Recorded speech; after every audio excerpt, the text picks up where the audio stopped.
Views from the friend zone, it's your time. We giving you real talk, so stay on your grind. We just trying to laugh and have a good time. We dropping them jewels so that all our people can shine.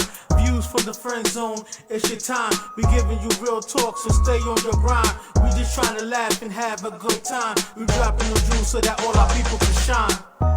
Yeah. Welcome Views from the friend zone, it's your time. We giving you real talk, so stay on your grind. We just trying to laugh and have a good time. We dropping them jewels so that all our people can shine. Views from the friend zone, it's your time. We giving you real talk, so stay on your grind. We just trying to laugh and have a good time. We dropping them jewels so that all our people can shine. Energy, I don't, you know.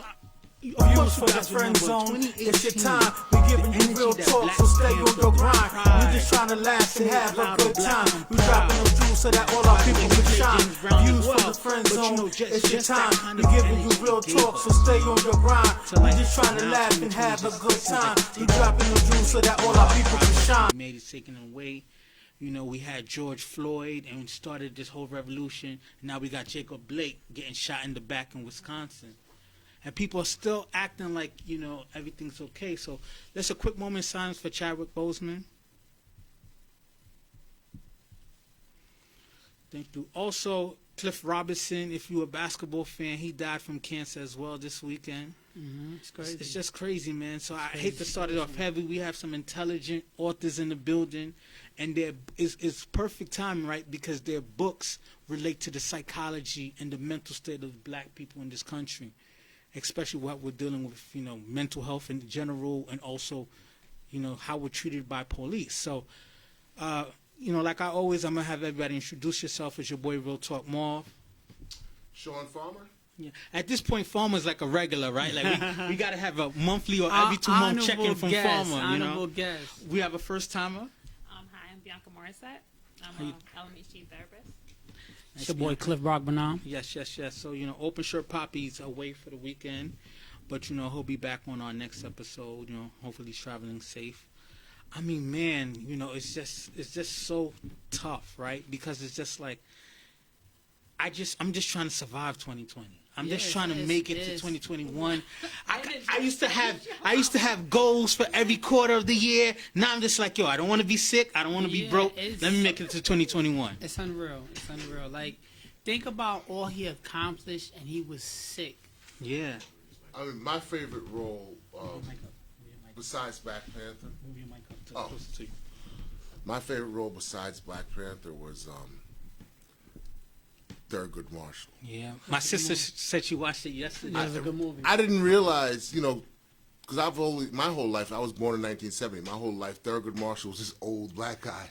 Yeah. You know, this old black, distinguished old black man on the Supreme Court. He was he was a beast. Yes, my sister's a lawyer, and she was just like, you don't understand how much of a beast he was. He won 29 of his 32 Supreme Court cases. And mind you, he probably lost a couple because of being black. You know what I'm saying? Yeah. He won cases when the judge to decide the case was the Grand Vicar of the Ku Klux Klan, and he still won.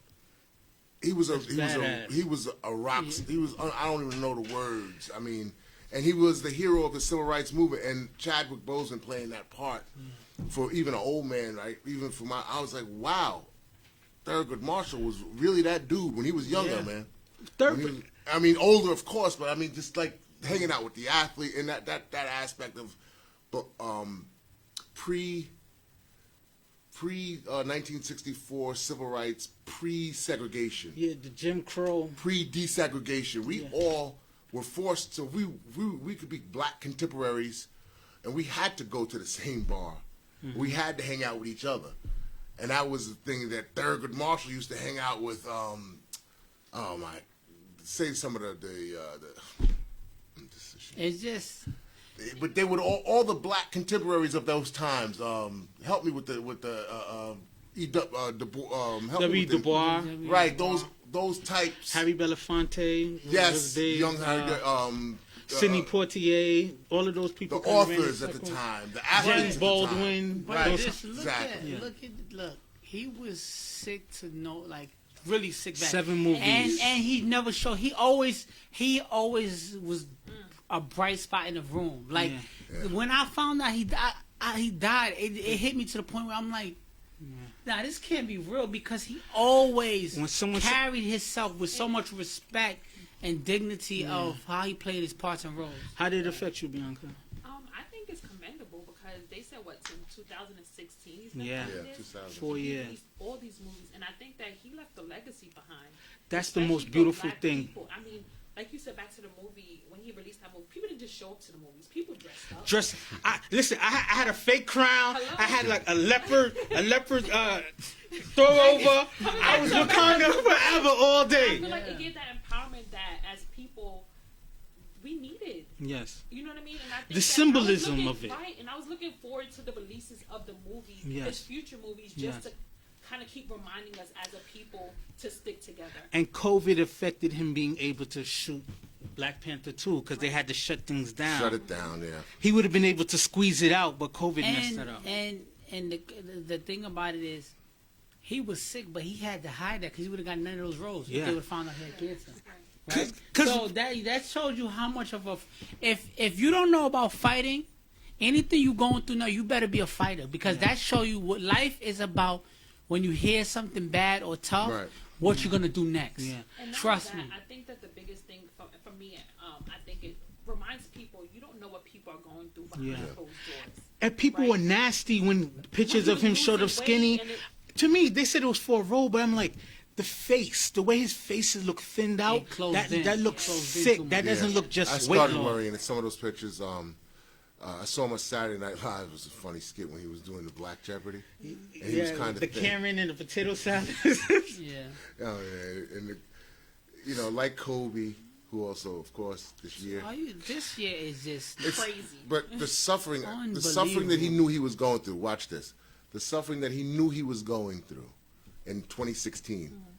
So now, He knew he was dying to some extent. Maybe to the not. He knew he was in trouble.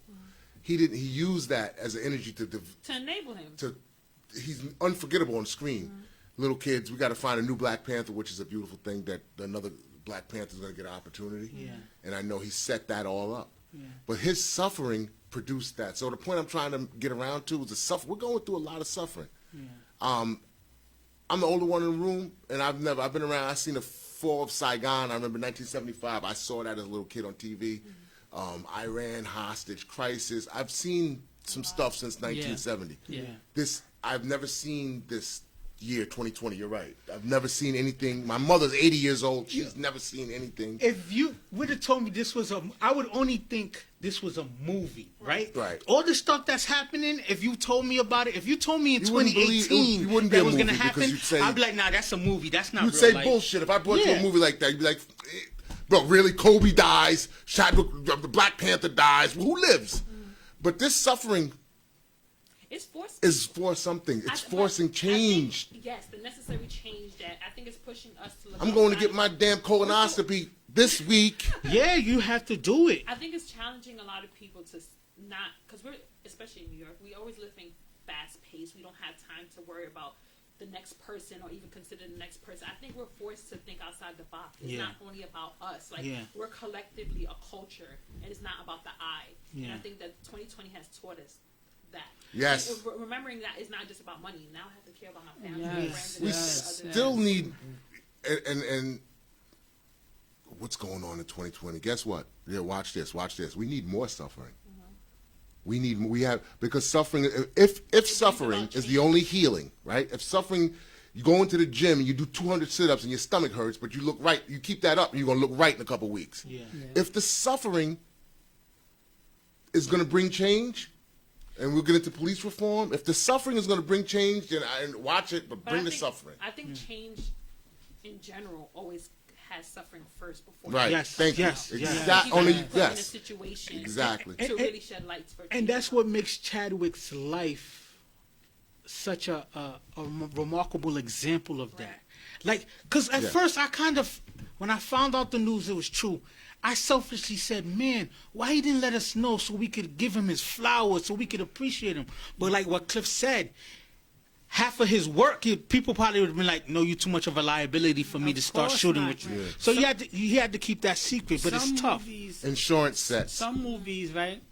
it take up to a year to make. So if you tell somebody you got colon cancer, third degree, they're gonna be like stage with chemo and everything. Yeah. They're gonna be like, nah, we can't take the And to be honest, one of the articles I was reading, it was saying he was doing this while chemo, surgery, all these other things, like you said, liability. Yeah. Like, I may not feel sick. I mean, after chemo, it's a lot on the body, so I Yeah. may not be able to do it. So they don't want to waste their money. Yeah. So they're like, he probably, to be honest with you, they're not gonna tell us. He probably put off some of the immediate therapy that he could have had to uphold his appearance, right? And not only that, execute his mission, which he clearly was on a mission. Yes. Because he was putting out these movies. So He was on a like, mission. I have a purpose, and this is what I'm definitely going to do. He married his wife. He did everything that Yeah. I don't know. All him per se, quietly. but, I think that's yeah. who he was. I just feel like, because I think that in that kind of situation, who you really are, because it's not for everybody to keep it a secret. Yeah. Because some people, it might be better Some people for not awareness to tell people. Right. Yeah. And I want to give a shout out to Denzel, because I believe Denzel paid off his. Denzel was his mentor. Was one of his mentors and Yes. paid off some of his student debt, and that's the kind of thing you mentioned it earlier. His legacy, right? I always say at the end of the show, go out there and chase your legacy over liabilities, right? Because we, especially people of color, we like flashy stuff, and we shoot like, I can't wait to get this so I can shit on people and stuff like that. And then we kind of forget what our legacy is about, you know, and seeing what, I mean, to be honest with you, just like, how many times you hear devastating news and you just don't know how to mentally function, and it takes a little while. He just started working even harder. Yes. You know what I'm saying? So we gotta let, I dedicate, you know, this show and, you know, future shows to Chadwick Boseman, to the mindset of just, let's go out there and make a difference, right? You just never know. And be resilient, period. I think that Yeah. it's challenging to get up every day and live in your purpose, because clearly this is his purpose. He had a mission and he was trying to execute it. And I think that a lot of us don't know our purpose. We're just literally lost. We know scientifically now, B, that trauma that your grandfather had, trauma that our grandfathers went through, is passed in the DNA. That's a fact. It's not me making that up. Yeah. And the Human Genome Project has proven that. But also it's proven resilience is in our DNA. Oh, being black and resilient is almost synonymous, right? Because we're the go through sons. stuff. Everybody in this room, your ancestors probably picked sugarcane. Mine picked tobacco. Yeah. You know, we all sons and daughters of slaves. The resilience is in our DNA. Yeah. And us being, you know, you're Haitian as well, right? Yes.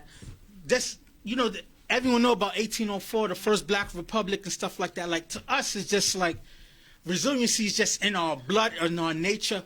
And it's The only black nation to ever fight for, not be given their freedom, but to fight for and win their freedom, Haitians. And we're being punished for it. The rest of the world kind of ignores aid and stuff like. Well, anyway, let's you know, like we said, we gave Chadwick Boseman his honor. We're always going to continue to honor him. But I also now want to move on to celebrate what you guys got going on. Yes. Right.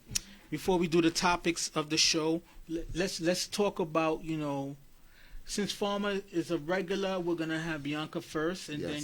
And just talk about what you got going on. Introduce yourself again. Let them know how they can contact you and also purchase and support what you got going on. Okay, my name is Bianca Morisset. I have a private practice. It's called Reliable MH Services. It's an online-only telehealth counseling services. Okay. I chose to do that despite it being COVID, but just the stigma behind mental health services. I think a lot of people are afraid of seeing a therapist based on they don't want to be perceived as crazy. Yeah. So I thought of thinking outside of the box instead of just seeing someone in person, being able to just pick up your phone and see a therapist, right? I think that would allow, especially the black culture. I'm not trying to say I only want to see black people, but I think black people don't really want to see a therapist because they want. And we need representation, right? And now, that's a big thing. I think a lot of my clients have said that they haven't seen a lot of therapists that can relate to them. Yes. And I think that that's a big thing for a lot of people. Sometimes they want to see therapists, but they can't relate, so they opt out of it. Yeah. So I created something called Right Place, Right Time, which is a guided journal, meaning it has quotes, prompts, activities, just to challenge the mind. Yes. It talks about sexuality. It talks about how you were raised, what are your future goals. It just So you sort of could do homework on yourself. on yourself, So by the which end is of good. the journal, after completing the journal, it's all about self-reflection. It's all about the I and how to become better and challenge yourself, identifying your flaws. Show them. I have a couple. Well, same copy. So this is the female version, right?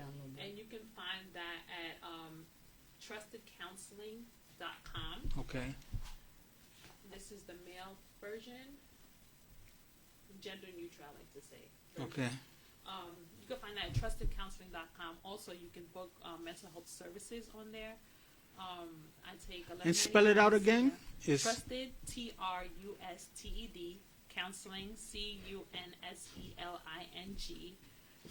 .com. Okay. Or you can also contact me via trustedcounselingservices@gmail.com if you have any questions and you want to inquire about anything. okay.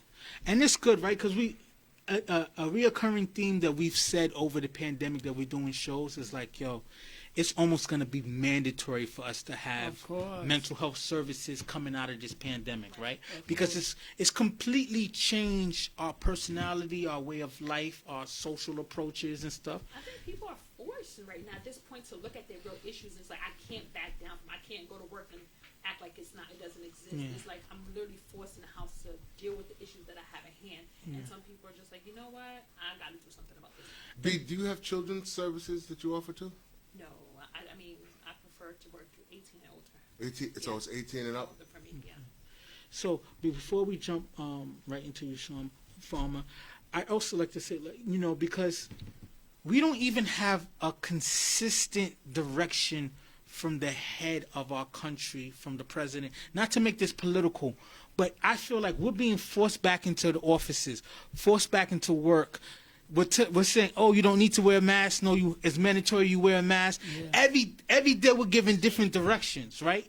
And it's just like we got our kids because we've always been taught that from the beginning that COVID it affects adult compromised immune systems. And now the babies are getting corona as they go back into school. And the baby just died last week or 2 weeks ago. A 6-year-old or 5-year-old. Concerning, I think overall, before they come and announce anything, they're just literally suspecting things. Like, oh, this is what it is. We're going to go to news and announce it. It's just like, you can't just announce information because this is a world of people you're giving this information to, and it may possibly be false. So before putting it out there, I need them to second guess themselves and say, you know what, let's make sure this is accurate. Let's make sure this is sure. Because like you said, initially they said kids are good. Yeah. People weren't worried about their kids, and then kids started dying. So it's just like, I think everyone just needs to take precaution, whether you're sickly or not. Just protect yourself at all costs. Yeah, That's a fact. So, Farmer, Yes. reintroduce yourself, how people can get in contact with you, and what you got going on. Yeah, so I'm available on Facebook. I'm available on Instagram. Sean A. Farmer. This is my, third time on the show? Your third time. And so my book, I'm talking about my book. I wrote a book about 3 years ago. And I say that almost sadly because I wrote this book in the wake of Garner? Yeah, exactly. Thank Garner. you. Mm-hmm. So the Garner case and the Brown, what was the Brown shooting? Mike Brown? Mike Brown. Mm-hmm. And 3 years later, 2020 happened. So I said, and there's even more examples on why. Your book so in is all the necessary. madness of 2020, we had to get this book out. You guys heard me talk about it before. So it's this book has done well. It's been out since June. Becoming Blue: Understanding Police Culture. How's that look? Can you see it? Mm-hmm. So yes. It's available on Amazon. $14.95 on Amazon. The interesting thing about this book, and this is just a fact, because it's not about ego or whatever. The interesting thing about this book, I'll put it up again. Black Lives Matter people love it. Hardcore, what I'll call hardcore police. Real police love it because it's down the middle and it explains, without taking a side, it explains police culture, which is, if anything needs to be changed, it's the police culture. The cops are our cousins. We all have a cop that's a good guy. Yeah. We all know a good cop. I have some of my best friends who are cops. You're not you promoting the book, but you're not just talking as a civilian. No. Let us know exactly why you wrote the book and why it's important to get the book, because at the end of the day, it's easy. Anybody could put out a book, right. But you're talking from you live being right. So on the being in the force. So let's give us. I'll read the back cover because I feel I feel bad. I'm not comfortable yet talking about myself. But okay. The book was written by myself, Sean Farmer, former police officer in Westchester County. After serving 12 years as a police officer, I left because PTSD. I was diagnosed in 2007, and what happened after that, the suffering that happened after that, I went into, finished my degree and went into public service working with mentally ill teens and adults in the human service field. I worked at Westchester Medical Center.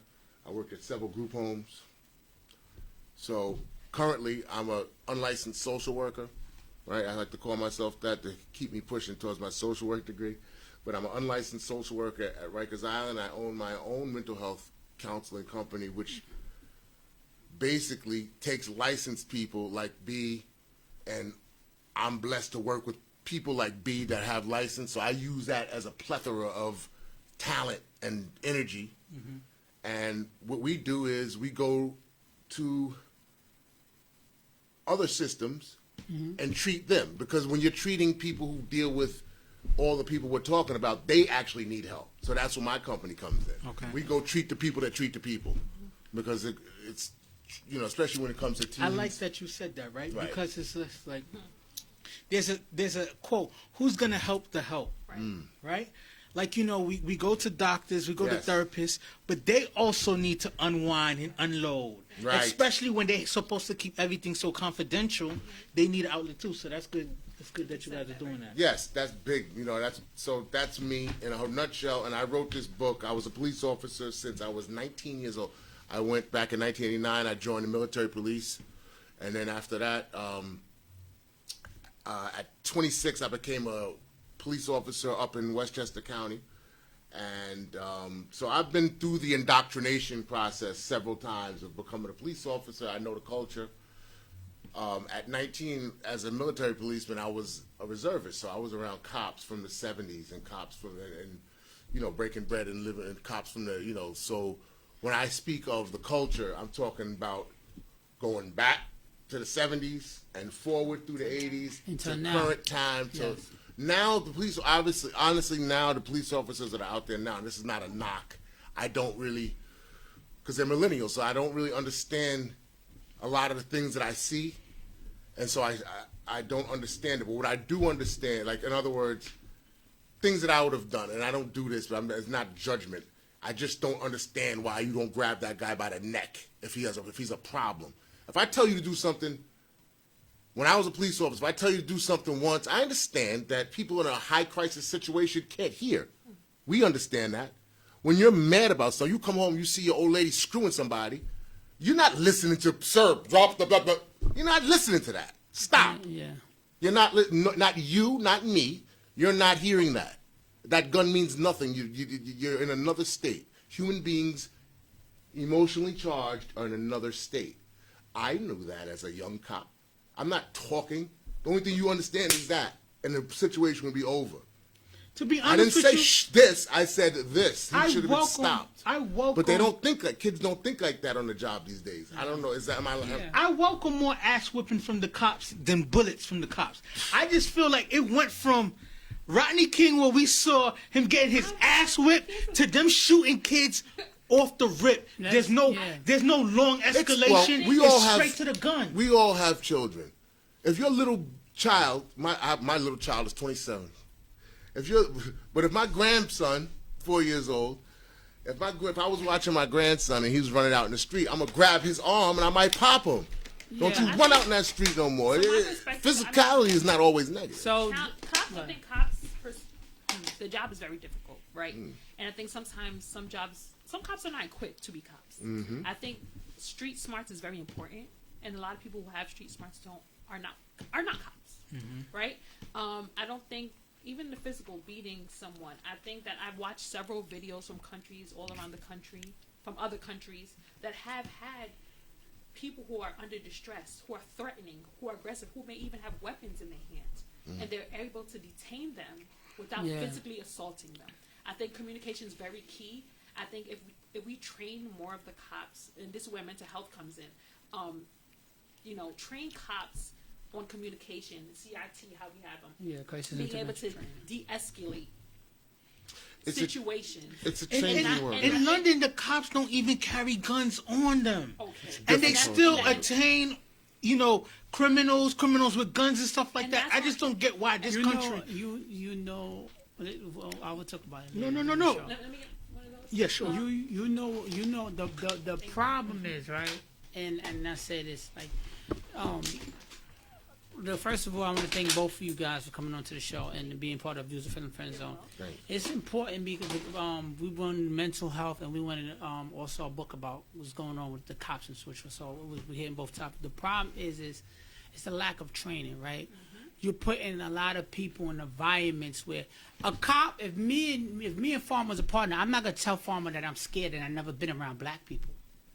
You understand what I'm saying? Because as a cop, that's gonna look like that's gonna downplay of how I'm doing our job, and I'm not gonna have his back. He's not gonna think I have his back, right? So a lot of times, a lot of the situations that's going on, people are being aggressive and think they gotta act a certain way because sometimes they grew up, they never been around black people.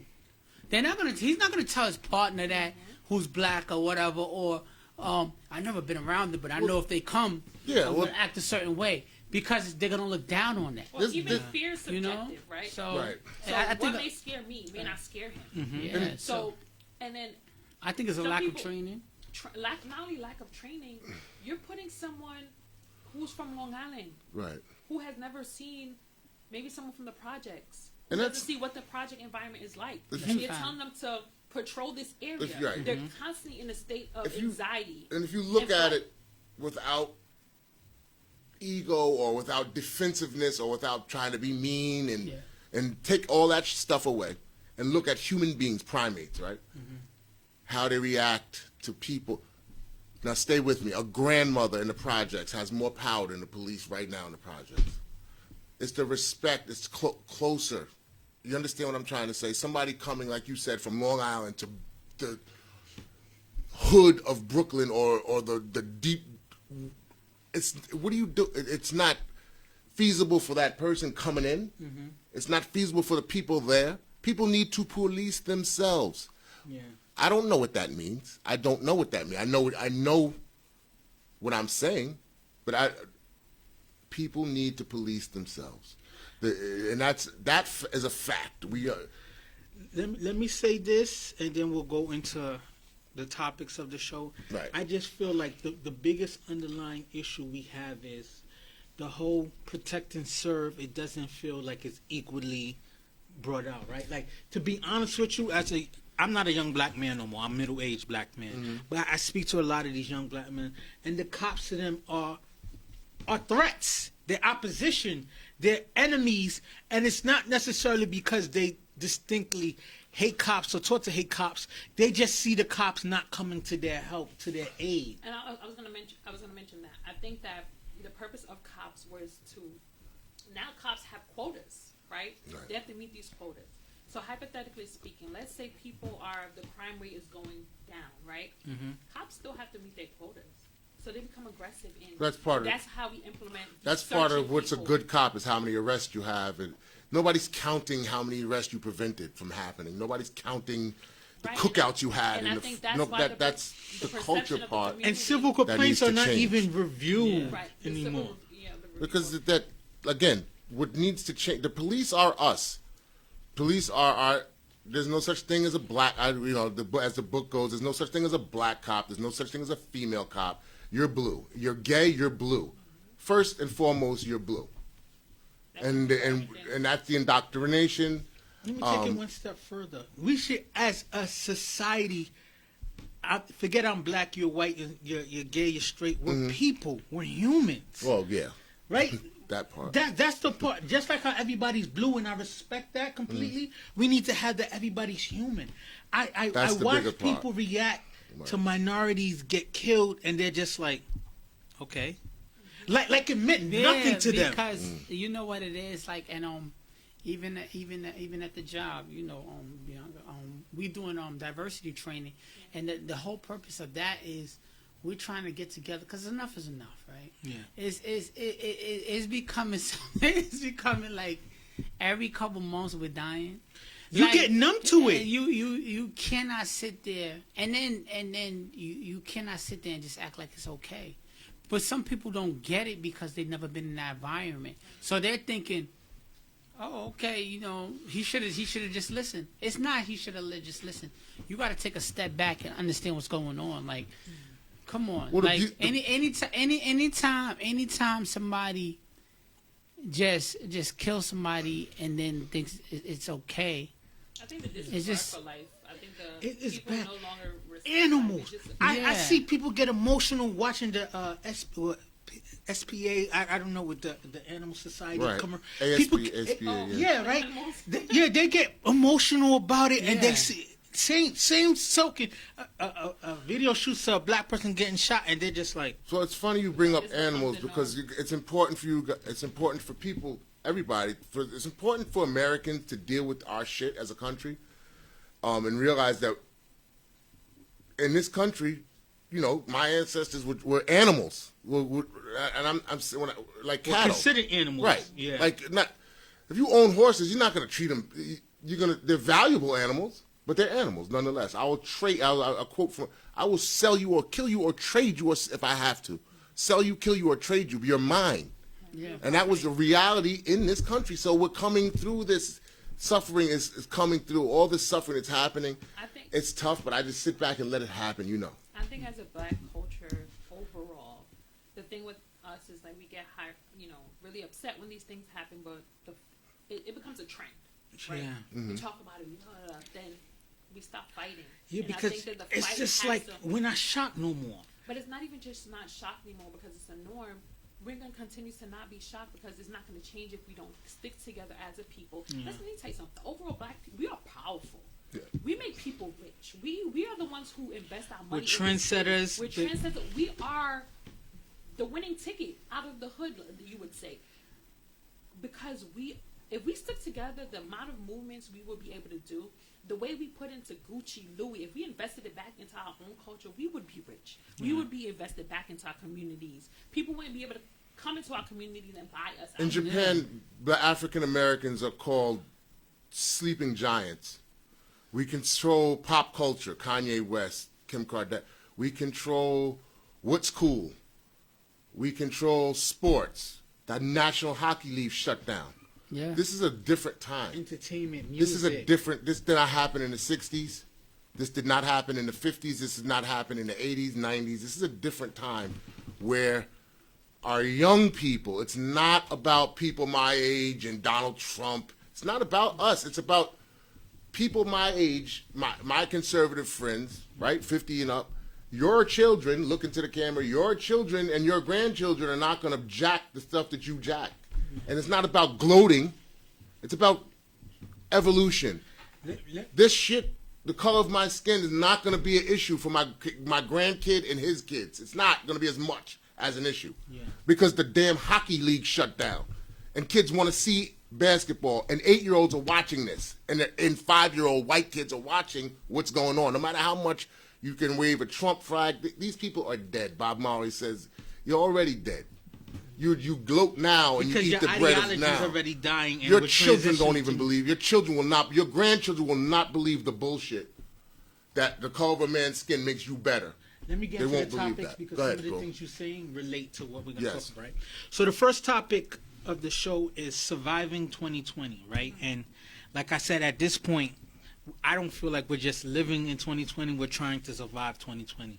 Whether we think about how we're being attacked politically, how we're being attacked socially, just in general, it's just like we're just trying to see, what we can do next, how we can make it to the next year and make our next change. So the first question is, has black people suffered more in 2020 than any other race? I feel like everyone's suffering in different, but I just feel like the spotlight is on us more than usual. Bianca, what are your thoughts? It's kind of hard to answer because I'm black. I don't know other people's perspective. I don't know other people's culture. I think the light is on us, so it seems as if we're suffering more. But I don't want to downplay what other people may be going through. Mm-hmm. But I think culturally overall, we've been suffering, and we can continue to suffer until we figure it out. Yeah. So whether or not we're suffering more, I'm unsure, but I definitely know that the light is on us, and it's the time for us to make the necessary changes that need to be done. What are your thoughts? Yeah, so COVID doesn't care. Hurricanes don't care. Forest fires, wildfires in California don't care if you black, white. They don't care if you Mexican. It's the earth doing what it does. Now, what you're talking about is because we live in a capitalist society right now. We live in a capitalist society, so everything that hits worse when you're poor. Yeah. Everything that hits worse when That's you're. true. So that's what I think what you're feeling. But the funny thing about COVID, the good thing, because I always try to yin yang, Eastern thinking, always Eastern thinking, right? So the good thing about COVID is if you sit back and look at it, calm, and you sit back and look at it, it tells us human beings are one because it don't care. It reminds us that human beings, we got to get reminded of that skin color, gay, straight, Trump. If you can't say, I say this, and here we go. If you can't say God bless Trump, if you can't say God bless Harris, you have a problem. You've let it. That's a human being. Let's get back now. That's a human. That Klan man is a human being. Yeah. He may be a sick human being. That's not the question. We work with sick individuals. I work with child molesters and baby rapists. They're human beings. Mm-hmm. I don't like them, what they did, all that, but they're a human being. We have to remember that. We have to remember that. We have to love our enemy. We don't have to jack what they're saying. We can vote them out, but we have to calm down. We have to calm, because we're not going to become our enemy. We have to calm down and remember that they're human beings. And then we defeat them in the poll. And then we have to. And if we don't, we'll suffer more. So, Cliff, what do you think? Do you feel like black people suffering more than any other race in 2020? I think historically you can say that in general, but I just feel like I the examples of the craziness is on us. I think we're suffering more because COVID hit everybody. It's not just a race thing. Even COVID hit us harder than everybody. It's not. You know what I'm saying? It's not just a race thing. COVID, like Farmer said, COVID don't care. I think we're more in the spotlight because of all the killings that's going on to African American men and minorities in general, right? So when you as a black person right now, you don't even feel comfortable being outside because you don't know if today's gonna be your last day, right? So therapeutically, you can't have a functional mind knowing that today might be your last day. So that's the reason. True. That's the reason why it seems like we're suffering more. Everybody's suffering, right? Yeah. But even me as a black man, and I got a medical condition. This is all family here. Mm-hmm. These are my co-workers. This is my brother. I have a medical condition, right? So me coming outside as a black person, knowing what's going on with the police and just in general, I wear medical vests. It's not a secret. I'm not ashamed of it, right? Mm-hmm. So me wearing a vest and I'm coming to my car and I get stopped by a cop, if he don't understand the magnitude of what's going on, that I have a vest on. It looks like you're carrying. It looks like I'm carrying a gun, and this is what happens. They shoot me, they kill me, whatever. People that care about me talk about me for 2 days, and they might put the picture up where I'm wearing all my jewelry, all my chains, all my watches, and paint the narrative that I was some thug in the street instead of I was a mental health worker for. Or you look like a bad dude. I'm saying, a family man. So what I'm trying to tell you is the reason why I look like we're suffering more is because we're highlighted more because of all the police brutality. That's the reason why. I mean, if I can answer the question, everything you guys said is right on the nail. To me, it's just like, what makes it worse is like we forget just inequality. We're fighting for people to even care. Just imagine that you have to remind people that Black Lives Matter, and that's a controversial term. to me, it just makes any sense. It's like you saying puppies are cute, but what about other? Like, it don't make sense for you to argue that. I think the whole thing is just like, and then when people say like, all right, Black Lives Matter, and someone follows up with All Lives Matter, and it's like, that's exactly what we're trying to say. Yeah. All lives I wish matter, that it was except ours. It seems like so And- we're and trying I to wish- say, please include us in this All Lives Matter. I wish it would have been Black Lives Matter, hashtag or a reminder. It's because sometimes we have to be reminded that all lives matter. You know what's the problem? And you got to remind. You know what's the problem in general, and it seems like we're suffering more, and it looks like we don't have the same opportunity and stuff up too. Also, even in the black community, we have to educate the other race of what's going on too, right? Yeah. So if you have white friends, and they're looking at this killing like, okay, it's not a big deal. It's your duty now, 2020, is to educate that person. If you really value they're open to it. No. If you really value their friendship and you really think of them as a friend, because if you don't educate them and tell them what's going on, you're responsible for it too. That's why I like the fact that the hockey league shut down. That's what I'm saying, because, like I said, even at my job, we're doing diversity trainings at our job, and it's important. Like, now it's with 2020 with all the killing. It's like it seems like every week we're going down. Let's call it space, but it seems like every week we're going down. In such a gasping way too. And then when you hear it from people, just like it's no big deal. It's our job, even us 4 people, African Americans in the room. If you have white friends, is to educate them. You can't just let them get away and be like, oh, if they want to hear what up too. But it's not only it's despite because you remember people from my job. Some people want to play naive, right? Mm-hmm. They Yeah. like to live in their own bubble. People will want, like, just like how sometimes give me 1 second, how rich people will come out their door and step over a homeless person and stuff like that, because you can make it not your business to worry about it. But what I'm saying is this. What I'm saying is this. Whether you educate them, you still got to give them the message, right? If you value them as a friend, or even if you have some respect for them in general, period, and you feel like the situation they're talking about is just a lack of respect, you gotta give them something. Yeah, you gotta give them something. I'm not saying you gotta give them a whole book. You don't gotta give them anything. You just in gotta 2020, let them know. I feel you can do that, but at the same time, people have to have some kind of accountability to learn about your fellow person. You can't be that blind. Right, because black people, we've never been afforded the opportunity to just worry about what black people are doing. We always got to worry about how everybody else is doing, because it comes down and affects us a lot of times in a harsh way. We have to navigate. There's being black while driving. There's being black while shopping. There's being black at work. There's being black in the streets. Like, you have to have a decorum that nobody else has to have. It's this, right? Even in the work environment, right? When if we're co-workers and we're all working together, boom, there's certain conversations we have, but all it takes is for that one white person to come in the room, and everybody readjust themselves, right?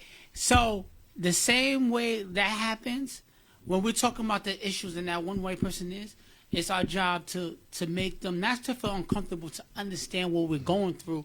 Right now it's 2020. Some people don't care. Some people ain't gonna care regardless. Only if they want to listen, right? I'm gonna say this one thing, and then I'm not gonna talk too long about it. Some people don't care, but I feel like, and I'm guilty of it too.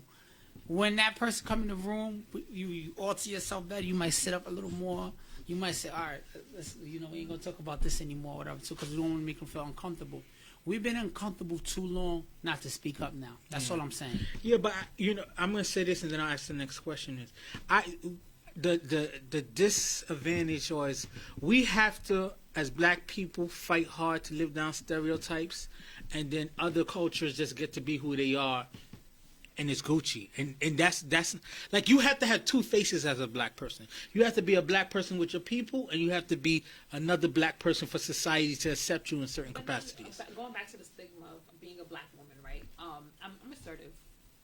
I speak my mind at all times, no matter who's in the room. And you probably get shit for it. Right, and I say assertive meaning that, and the word assertive meaning I'm respectful in expressing myself and considerate of the things that I say. However, I'm going to let you know what's on my mind. And you're probably deemed of having an attitude. And not only that, you're perceived as BITCH, an aggressive woman, and some people don't like people who speak up for themselves. And, as a black woman, being strong sometimes is perceived as being a why is it that as a man he can say what he wants and it's not? And he's a boss, but He's a you, boss, but when I come in the room and you I a say B what word. I want, oh, she's a bitch, or who does she think she is? It's like I'm no different from the next person. Yeah. It's just like, and the skin of because I'm black and I'm a woman, I'm I guess expected to be submissive, but what we're fighting is the remnants of what we're all talking about is the remnants of being a minority.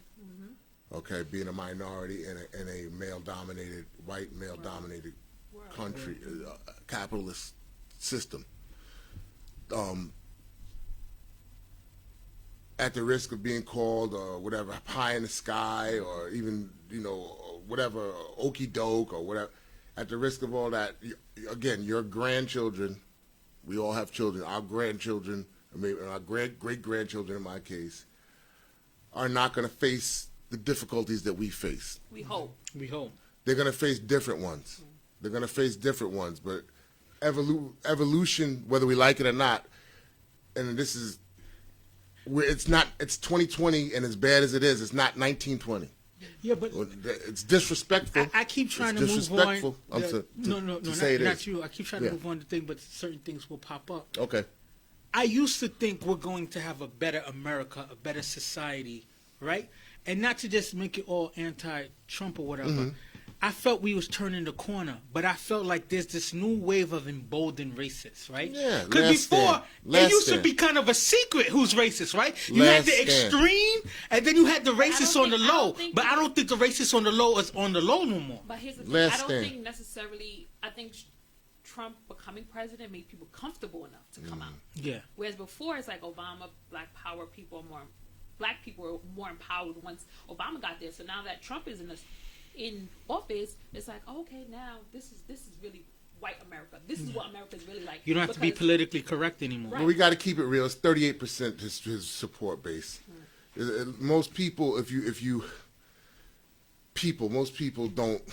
If you wake yourself up out of the groupthink, you know that whatever you know. I believe it. I don't know. I'm not going to assume to presume to know what people know, but we've all come from a Judeo-Christian Muslim. We all been taught certain values, and we all know what right from wrong is. So stop it. But, now you want to get caught up in groupthink. I want to be rude, but right. we've wasted so much time on right. one thing. I'm not going to get to touch, so let me just move on. Right. Do you think equality is achievable, or should we just look to create our own communities, right? Because we used to think we was fighting hard so that we could eat at the counter with a white person or somebody else, or we could also don't have to sit in the back of the bus. But now I feel like that push for equality, we've been given asses to kiss anyway. So should we go back to trying to build strong black communities and pillars of that nature? Ladies first. Ladies first. All right. Black community goes back to segregation, right? And we don't want to segregate. We don't want it to be like a black community, white community thing. Will we ever be equal? No. I don't think we'll ever be equal. We don't have the resources. But I'm starting to believe separate but equal is not as terrible as it... Theoretically, it used to sound crazy, but I feel like if we can really get it to apply, like I can go to a black bank, feel comfortable, my money's good, I could get a loan for my house or a business, and not feel like they're looking like kind of thing. But I think that I don't want to. I mean, I don't mind. I love to go in a community and see my black people. However, I don't want it to be like, because I think even as we know, zip codes, right? Certain zip codes, people who are more wealthy, they have certain zip codes, they're afforded better education and things like that. I think that just being able to have, because we don't all start on the same page. Yeah. Some people, they have a house already when they're born because they got it from their mother, their father, their grandfather. Yeah. And some people don't. So that alone, not even speaking about races, the person who has the house already, they're already ahead. So like, we'll never really be equal because we're all born into different situations. That's a fact. So I think equality in that sense, it's a no. Yeah. Because everybody's family comes from different, and just say black in general, like everybody, some people may come from the project, some people may come from lower class, higher class, so we're all black, but we're all starting in different lanes, and the struggles are different. What do you think, Cliff? To piggyback what she's saying, I think we still could build our community, but I don't know if our community will be strong enough to take over. Because people, just in general, like I said, like, I might want to see you do good more, but there's 10 other people that don't like you and say, "Yo, you got this going on." You know, we born with hatred, so to build our community, we got to be all. I don't know about born with hatred. A lot of us. I think it's taught. It's cultural. It's taught, and we have to unlearn and relearn the things that we were learning. We were taught a lot of things negatively. I think we're born with a lot of negative stimuli. That's what I should say. Unlearn and relearn. That's what I should say. Not we're born with hatred, but we're born with things just going a certain way, right? So even everything we do, like to build our community, it would be good to have just black banks, our monies, and just dealing with black people in general over to boom. But I don't think we'll ever be equal because some people will be like, I deal with white people all the time. They don't treat me like that. So, when you hear that kind of language, it's hard to just build. Because I have black friends that says, I never deal with that. So, I don't really care what's going on with the Black Power movement. And then you sit there and you say to yourself, let something come up and see how the situation. And then you're gonna want that Black Power movement to support you. I shouldn't have said we was born with hatred, but being a black person sometimes just feels like things are just negative for us. So that's why it's hard to build our community. That's what I was trying to say. That's what I was saying. Unlearn and relearn. Like I've always, like, if I see a black chick and she got something nice, sis look good. Yeah. You know what I mean? I don't mind complimenting another woman. But there's some women, like, if, like, say, I said, oh, that shirt look nice. Where you got it from? So, I don't know. You know where you got it from, sis. Yeah. You know what I'm saying? I always want to see black women, black men. I want my black culture, period, to win. Yeah. And that's even, I think sometimes people, even just providing information that's free. Sometimes people won't put someone onto something that's not even my crabs field. in the barrel because we feel we have to compete. But listen, right. but there's nothing wrong with competing in a positive way, right? To uplift, right, but not compete to destroy what you got going on. But that's a good attitude you have, and I might have the same attitude. Form might have the same attitude. Because a lot of people that you deal with, even in your circle, they don't have that attitude. Yeah. And hold on. Then that's the reason why it's hard to build a community like that. See, one thing about I'm not trying to make it a race card, and that's the last thing I want to say because I want everybody to talk. Black people hit on black people. White people might say, "I don't like him," but he's not going to find his duty to make sure that put him in. I don't know what it is. I see it all the time, even in my community. I see black people hating on black people, and I have white friends. They might not like the other person, but they don't make it their duty to hate them. They just stay away from them. Am I right? Let me answer that, and then I want Farmer to opine, right? Because white people don't see limitations for their opportunities, right?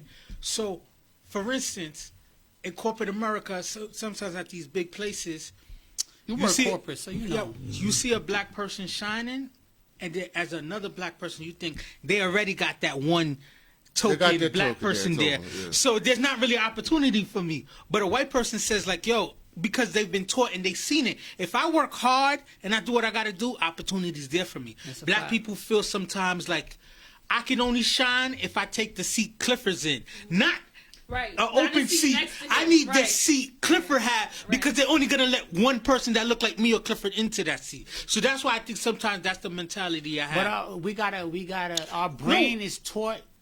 We gotta untrain that. Learn and relearn. But another thing we also gotta say, that I want you to we gotta understand we're behind.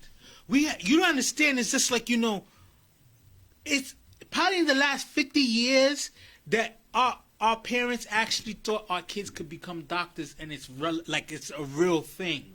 Right? Our parents was just like, yo, we just want you to get a job and don't get fired from a job. Yeah.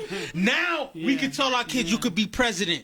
Kamala Harris, I'm saying her name wrong. She might be the VP next time. We had Obama. Now it's legitimate for us to tell us that. So we've only had this for we were limited in our thinking. Yeah. And I think that we are sometimes holding our own selves back on what we put our expectations so low. Yeah. When we could be way higher. Well, it's also evolution. So, speak to it. Yeah. Do you think equality is achievable, or should we look to create our own communities? Right. So both. So first off, talking about tribal, you said something that's born in you. let's go to tribal. We're primates, we're human. Let's go there, right? Mm-hmm. Stay with me. I'm with my tribe. We out hunting. We see a white person. I don't know if that's a disease. I don't know. And vice versa. We don't know. It's a natural instinct to want to be with our own and protect our own. That's nothing. When it applies to when you bring that natural instinct. We have a lot of natural instincts. Natural instincts for me to punch you in the face and take your drink rather than say, brother, can I have a drink? That's natural. We don't always succumb to our natural instincts. But being wary of others that don't look and smell like us is a natural instinct to protect from the, I don't know why you don't look like me. Well, of course, we like evolution. Oh, you're a human being. I'm a human being. Your ancestors lived closer to the equator. That's why you look like. Oh, your ancestors live in the desert. That's why you have a nose that's shaped like that. Wow, your ancestors lived in plains. That's why your eyes are Asian eyes, so you could see over the plains with sand, and you could still see with those little eyes without getting sand blown in your face, and you could work. We have arms. All this stuff that all the differences, the beautiful differences that human beings have, okay, is for a purpose. So we can live off the lands that we come from. White people come from colder lands. They have longer noses, so the air could have time to heat up before it gets to your brain. We come from warmer places. We don't need a long nose. The air's already, we have different skin that can take the sun. It's all science mixed with, we're all the same. So to answer your question, yes, we do need, that's the core reason for racism. Now you want to add money and power to that. Yeah. Let's play off those differences. That's what happens with racism. Don't beat up yourself or others for being wary of that at first. We evolve. I know you're a human being. At first, we have that instinct. That's not like me. And then you say, oh, wow, you are like me. You love your children. The Ku Klux Klan guy loves his children just like you do. Yeah. I agree with you, but then another thing I want to say about the natural instincts and stuff, I feel like we're too far along as a planet to allow ourselves to be ignorant because I didn't know. To me, at this particular time, with the way technology is available, the way that we're not, like, it's not like we're living in forests where we don't have internet and shit like to me, it takes more of an effort to be ignorant about something than to allow yourself to learn, right? Because if I wanted to learn how to make jet fuel, I'm one Google search away to know everything that goes into jet fuel, and I have no purpose to know what jet fuel is. That's my point. Thank you for saying that. This thing here has changed the world, right? Trust me. This thing, this phone that can film shit that we saw, that we've seen, it's made by man, so it's part of our consciousness. This is man saying no to this stuff. All the suffering that we're going through, okay? First of all, Dr. Clark explained why why we do that stuff. I had it written down, so I didn't want to forget it.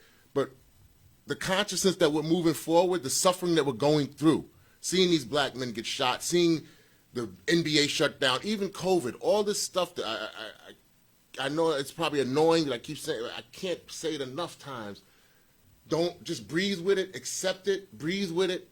There's going to be more shootings. There's going to be more suffering. There's going to be more suffering, man. This election, I don't know that this election is going to go the way people think. I think there's going to be more suffering. I think it's going to, there's been bloodshed. There's going to be more bloodshed. You just stay safe and stay present. And don't forget to love your enemy, man, and stay balanced in all of it. It's the sit-ups. That's the sit-ups. I think we're more at the point where we're not expecting for travesty to go away. We want accountability. We want equal chances of when something bad happens, you're held accountable for it, right? Patience. No matter what color you are, when you grow up, your parents teach you have to be accountable for your actions. And we just want that to apply to everyone equally. That's the equality that I'm looking for. The question about should we search for equality or creating our own communities, I'm not necessarily saying we need to have it where a white person is entering like Wakanda, where you can't come in. We just need to develop the mentality that if something is black oriented, we don't discount it. We don't rush to say, I gotta get out of this zip code because there's too many black people here. Right. Or a black family just moved to the neighborhood. There go the neighborhood. We gotta run out. We need to change that. I want to make a point, right? So tomorrow, me and him open up a restaurant. We charge $160 for it, whatever, boom. It's good food, it's good food, whatever, too, boom, right?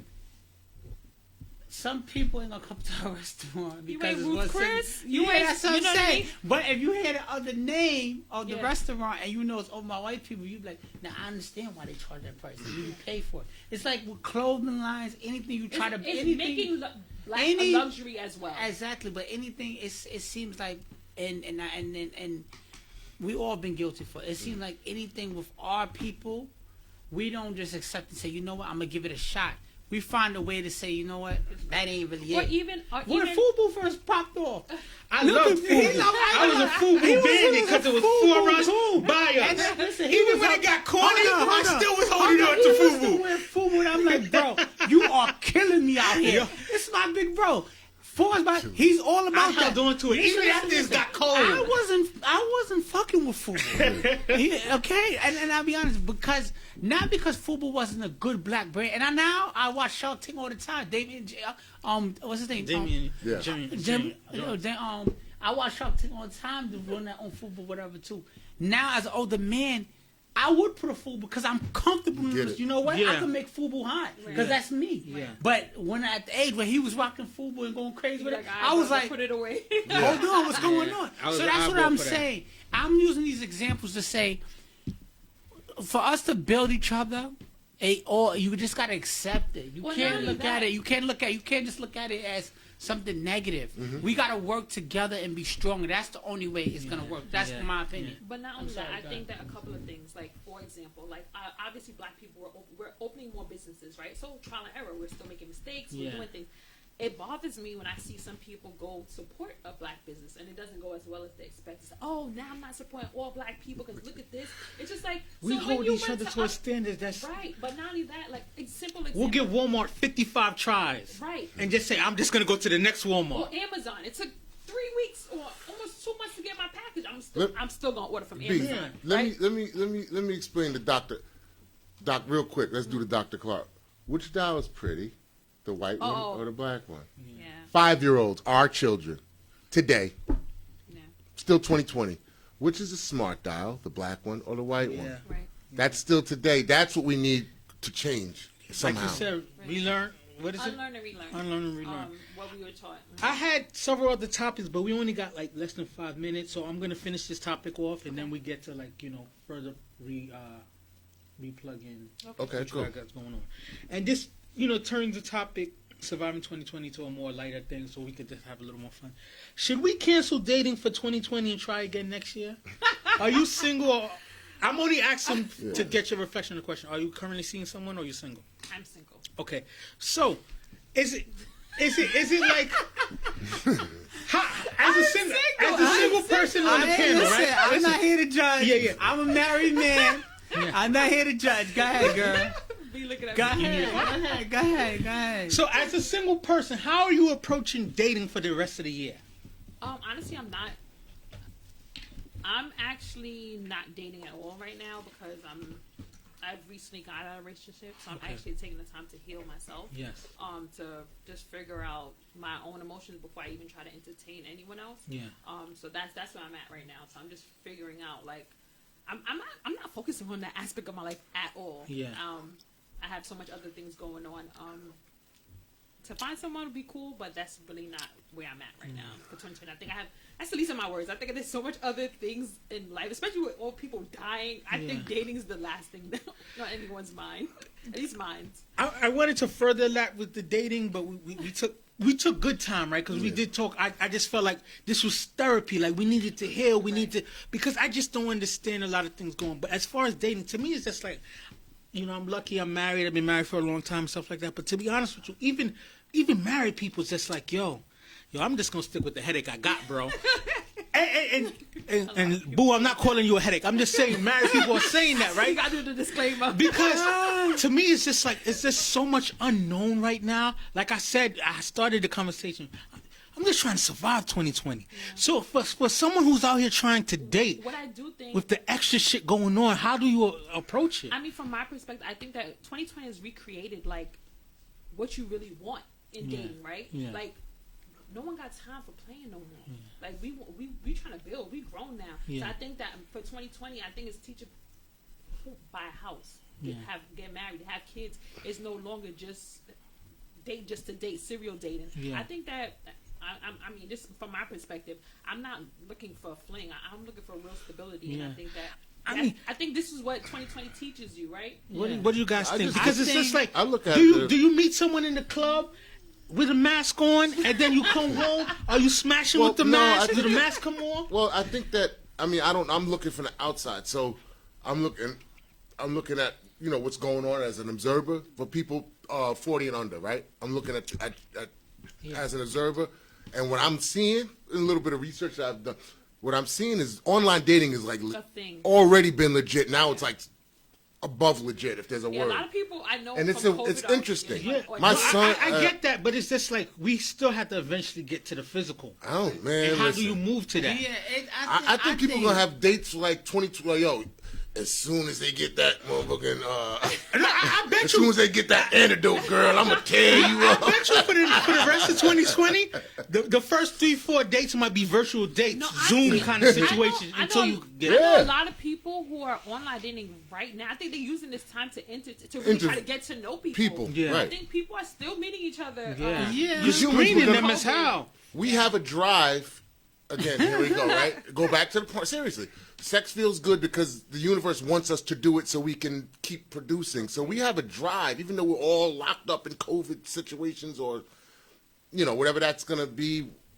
Even through the COVID situations and whatever situations come forward from here going on, human beings still want that connection. Of course. Yeah. Even they want that connection. Like Cardi B said, that WAP is an amazing feeling. You know what I'm saying? So Cliff, close us out before we have them, do their shout outs again. I think dating for the. I mean, you and your wife still go on dates and stuff like because, that. But if you were single, like how do you feel it should be approached for the rest of the year? If I was single, I wouldn't base. Usually, sometimes men just base relationships. Or if she could fuck. Or she's good in the bedroom. Yeah. This is the time where you really get to she got. I know. You got. Cardi said, "I don't cook, I don't clean. I'll show you how I get that ring." You know what I'm saying? That's TV shit.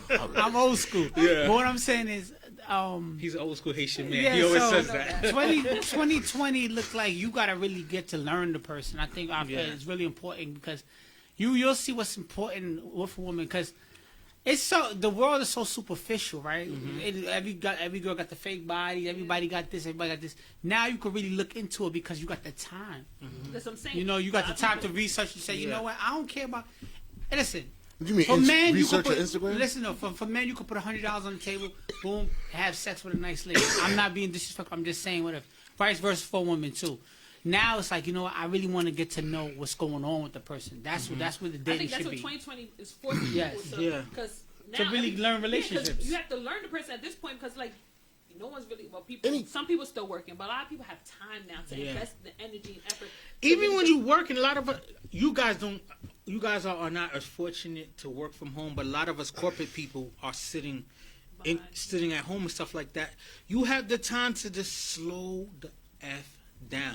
I think that's what 2020 the theme I know couples who have broken up during COVID because they really didn't know their partner, and they're stuck in the house with them. They're like, shit. Nah, bro. I didn't even know. You're annoying. You are annoying. And they really getting to know their partner. That's what happens. Life is so busy. Me and my wife, we started COVID about to choke each other, and then now it's just like we're in this good rhythm. Right. But COVID changed the game. Right. So we're out of time. You guys were so great. Guys, I want you to come back because there was other topics we didn't get to discuss. Okay. I apologize. I should have came in earlier. I had car problems, and we could have more discussed. But before we head out. Let them reintroduce what you guys got going on and let them know who you are again and how they can reach out to you and your social media presence as well. Okay. As far as my social media is black_mental health. You could contact me there or That's dope. my personal business email was trustedcounselingservices@gmail.com. So feel free to ask any questions, period. It doesn't have to necessarily pertain to mental health. If there's information you want to know. And let them know how they could book you again. Oh, on my website, you'll go to trustedcounseling.com. You'll be able to purchase the journal as well as my services. Okay, yeah. I think that's dope. Mm-hmm. And Becoming Blue, Understanding Police Culture. Looking at police culture from a non-judgmental, not taking sides, like by Black Lives Matter, like by Blue Lives Matter. Check it out. It's an important book. Where can they get that? This book is available right now on Amazon. My next book, can you guys see this? My next book will be released soon. I'm about 85% finished. This is a very important book. It's about some of the things we talked about tonight. The 6 different subcultures within Black American culture. I talk about it's called what's it called, B? Can you read that? The 6 Black Americas. The 6 different Black Americas within Black America. So we go from... That's deep. That's like the sunken place. You can see, like, the different levels of where we're at. And they all interrelate and how they feel about each other. And you can go from one level to the other and how we all go back and forth. How they can find you again, Farmer? And I can be found on Facebook, Sean Farmer. I can be found on Instagram, s.dotfarm. Hashtag Asking OG, hashtag Total Treatment Teams, Dr. Joe and Farmer Show. That's the podcast. You guys on too. Of course. Yeah. I like Dr. Joe. He was cool. He did the show as well. So two guests got together and Dr. Joe. So all the guests, we're gonna be doing our own things based off. And then we cross network and build it out. Yeah, but. So Cliff, do a shout out because we gotta. Oh yeah, shout out to both my coworkers that came, Sean Farmer, Bianca Moore, who's doing great things. They got 2 books. Shout out to my big bro. We keep running the podcast and everything. Shout out to Open Show Property who's not here, but I want to say this right with 2020, with all that's going on with the killing, coronavirus or whatever. Just help one person.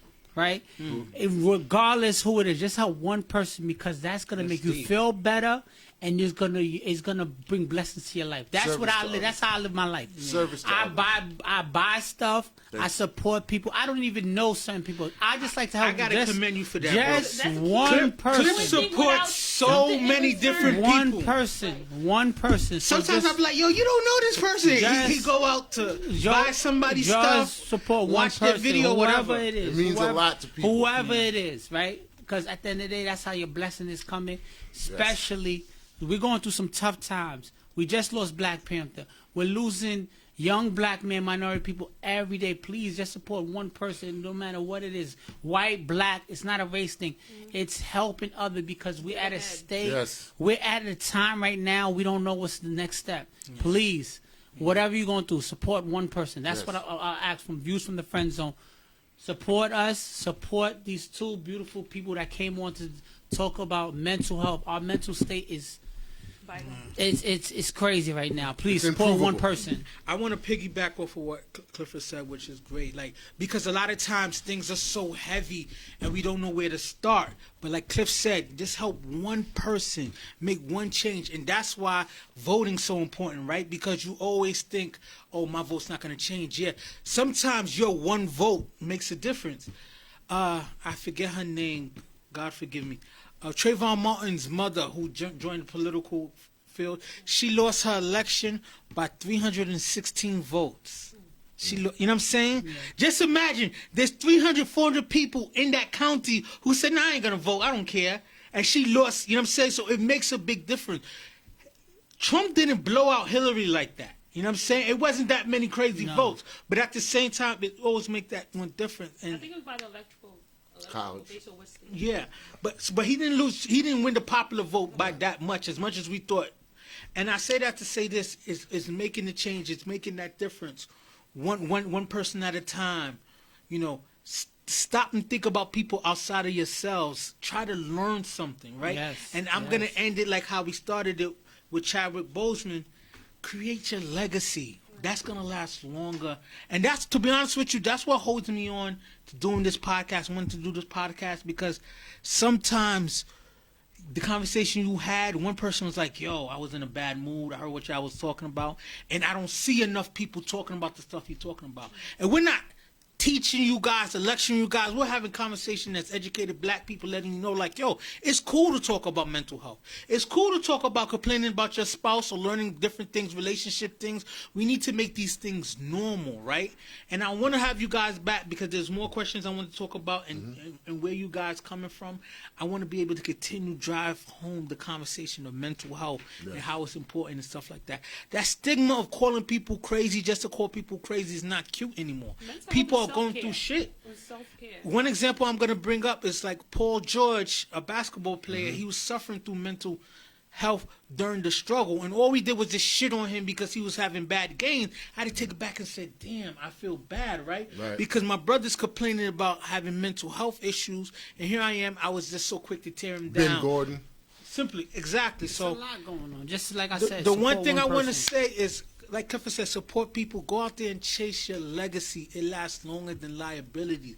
These people are creating legacy, helping our community, giving us products we can consume to help us. And that's the kind of things we need.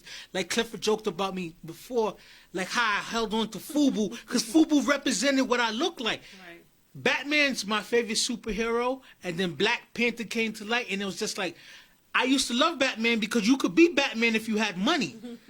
You could be Black Panther if you had money. You know what I'm saying? And I say that to say it's just like, you know, we need attainable aspirations. We need identification. We want to. Black is beautiful, but we need to also see that black is beautiful. And that representation means everything. So these guys were beautiful. Thanks. We're going to have you guys on again. I really appreciate it. 100%. And we out. you for having Peace. us, Happy Sunday, y'all. All right.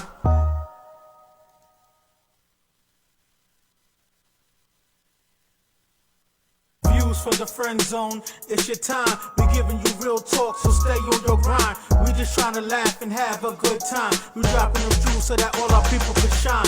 Views from the friend zone, it's your time. We giving you real talk, so stay on your grind. We just trying to laugh and have a good time. We dropping them jewels so that all our people can shine.